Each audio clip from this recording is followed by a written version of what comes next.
tahun 2021, 22, 23 mendapatkan satu pengalaman menjuarai lomba. Rumusnya pakai kata. Halo teman-teman, kembali lagi di channel Kamu Is. Semoga teman-teman selalu dalam keadaan sehat, berkah dan juga bahagia. Amin. Hari ini Kamu Is mau berbagi satu pengalaman tentang lomba mendongeng. Karena beberapa waktu lalu ada seorang guru datang menghampiri dan bertanya bagaimana langkah-langkah mendongeng. Beliau mau mendongeng di satu universitas ternama di Indonesia dan kemudian hadiahnya lumayan. Nah, saya sampaikan dan ini bisa jadi dasar saya membuat video ini sebagai berbagi pengalaman tentang lomba mendongeng. Jangan lupa di subscribe Kamu Is. Kamu Is. Subscribe, like and comment. Makasih. Sebagai informasi, alhamdulillah izin Allah, tahun 2021, 22, 23 mendapatkan satu pengalaman menjuarai lomba mendongeng. 2021 Kamus melatih anak SMP ikut lomba tingkat provinsi, alhamdulillah dapat. Tahun 2002 Kamus ikut lomba via online. Kategori Instagram, peserta terbaik lomba storytelling online atas nama Kakak Abdul Muiz.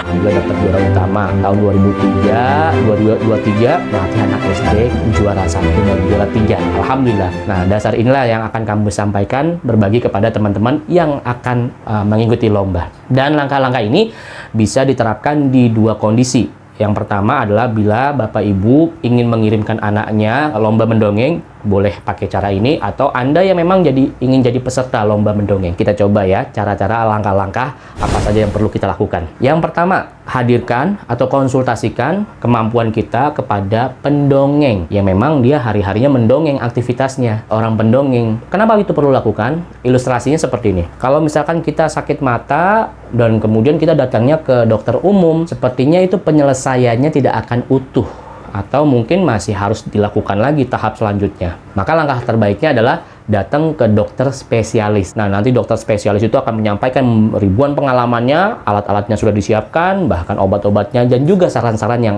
beliau akan sampaikan. Begitu juga dengan lomba mendongeng, langkah baiknya hadirkan pendongeng. Nanti akan disampaikan pengalaman, triknya, cara-caranya dalam penyampaian cerita, karena bisa jadi sudut pandang pelatih yang pada umumnya itu berbeda dengan pelatih yang memang dia spesialis. Itu langkah pertama. Lanjut, langkah kedua adalah pahami aturan main. Setiap lembaga, setiap instansi atau siapapun yang mengadakan lomba mendongeng biasanya punya tujuan tertentu. Nah, itu ada di aturan mainnya. Durasinya, isu yang ingin diangkat apa, kemudian dress code-nya apa, hal-hal yang tidak diperlukan atau tidak dibolehkan apa saja. Nah, itu harus dipahami terlebih dahulu sebelum masuk ke teknik sebagai dasar utama. Kalau itu sudah dipahami antara peserta yang akan ikut lomba dan juga pelatih, sudah bagus. Tinggal langkah selanjutnya adalah mengolah peserta lomba ini dengan tekniknya. Nah, untuk teknik, Kamu Is membuat satu rumusan. Apa itu? Rumusnya pakai kata sugesti. Sugesti ya.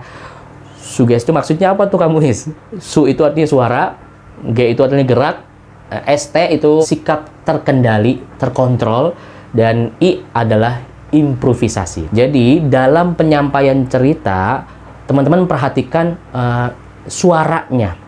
Suara ini nanti meliputi narasi, ya itu kan pakai suara tuh ya, narasi, karakter pentokohan. Nah, itu suara-suara itu harus diperhatikan tuh.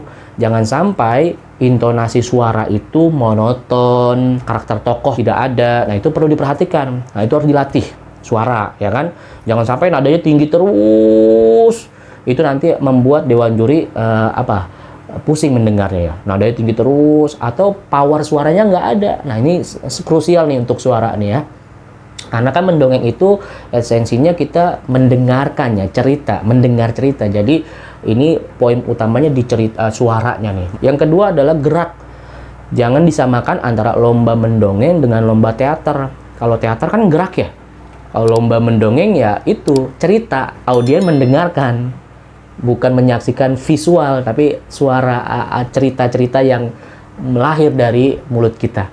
Nah, jadi perhatikan antara gestur dengan suara.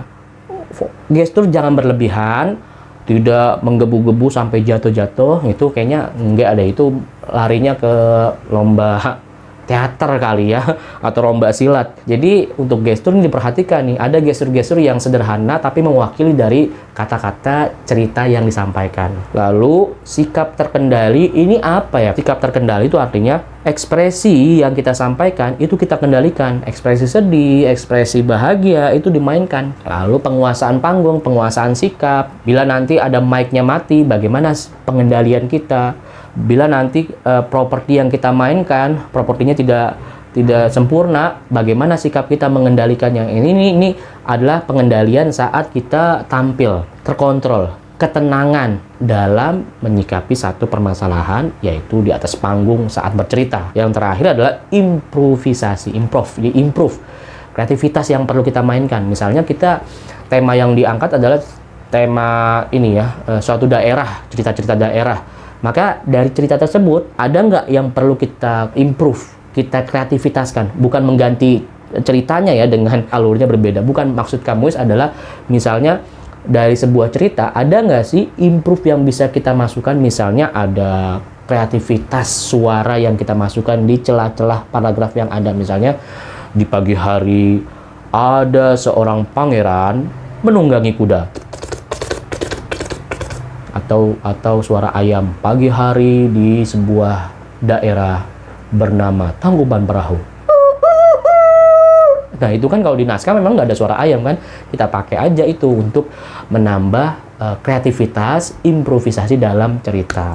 Yang empat apa? Yang empat nih, kuasai, perhatikan, persiapkan tools atau alat-alat. Nah ini kadang krusial nih, kita bawa alatnya banyak.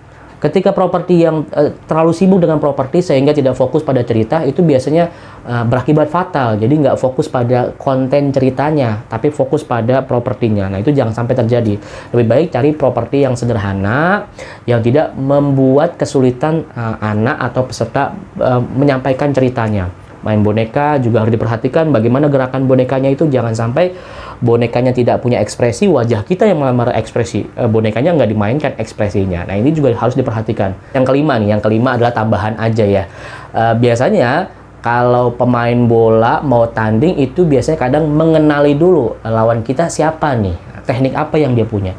Sama seperti kayak misalkan kita mau lomba, coba deh teman-teman lihat profil dari dewan jurinya. Misalkan dewan jurinya memang dia detail sekali tentang naskah, maka naskahnya perhatikan, jangan sampai ada yang keliru atau menyalahi aturan main. Yang kedua misalnya dewan jurinya dia senang banget sama yang namanya memainkan improvisasi, atau misalkan karakter-karakter yang dimainkan, kreativitas yang dimainkan, coba tampilkan kreativitas apa yang perlu kita tampilkan saat berlomba. Mudah-mudahan bermanfaat buat teman-teman semuanya. Bila hari ini gagal, bukan berarti itu menjadi satu kegagalan di masa selanjutnya. Tinggal terus dilatih dan diupayakan, diolah terus, dilatih terus, sehingga nanti menjadi satu kebiasaan. Assalamualaikum warahmatullahi wabarakatuh.